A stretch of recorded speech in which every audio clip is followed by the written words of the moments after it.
Les éditions Télème présentent un enregistrement intégral de Les Égarés des Catacombes de Jean-Luc Bizien, lu par Olivier Valiante. Pour le docteur Bouvard, de Clamart, qui me suggéra naguère d'écrire cet ouvrage aux effets cathartiques. Sans votre soutien bienveillant, sans doute n'y serais-je jamais parvenu. Pour les miens, merci de tout cœur d'être toujours là, en dépit des tempêtes.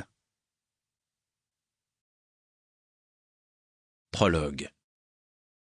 Hiver 1890. Lorsque la petite baguette à tête de chlorate racla en chuintant le support granuleux, rien ne se produisit. Il n'y eut pas même une étincelle. L'allumette de sûreté, capricieuse, refusait de s'enflammer. Une seconde tentative, pourtant lente et appliquée, demeura infructueuse.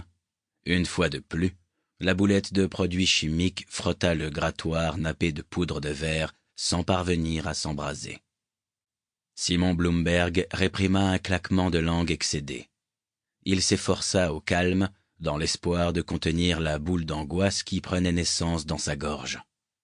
Après avoir remisé avec soin le support dans la poche de son manteau, l'aliéniste passa la main sur son visage moite.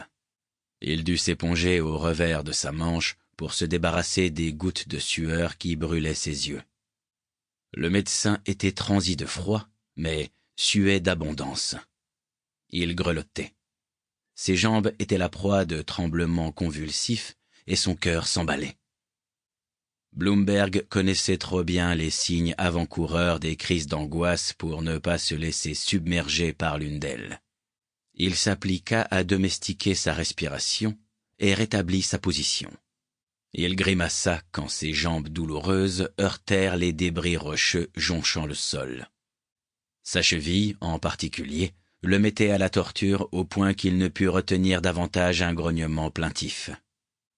Il se reprit aussitôt et se sermonna pour tant de laisser aller.